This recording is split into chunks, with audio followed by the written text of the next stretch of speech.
قبضت فرق الدرك الوطني الجزائري منذ قليل على المجرم الخطير هشام عطية الشهير بلقب التشاش كمين محكم نصب له للإيقاع به بعد انتشار مقطع فيديو له رفقة عصابته وهم يقومون بالاعتداء على سائق توصيل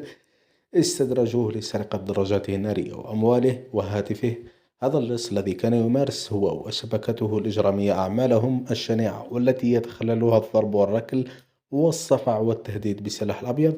نجح في جميع عملياته السابقة لعدم وجود أي دليل يدينه، لكن لسوء حظه هذه المرة فإن أحد فاعلي الخير كما يتم تداوله في مواقع التواصل الاجتماعي كان مارا صدفة بسيارته وشاهد ما حصل، فأوثقه بكاميرا هاتفه ونشره للجمهور بالسوشيال ميديا لتباشر مصالح الدرك الوطني في عملها، حيث تم تتبعه بجهاز أمني خاص لتحديد الموقع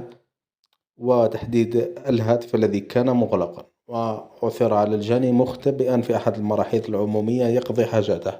استعدادا لمواصلة الهروب نحو وهران من أجل الفرار في أحد الرحلات الغير شرعية نحو إسبانيا بالقارب السريع، وسنوافيكم بالجديد لحظة توفره.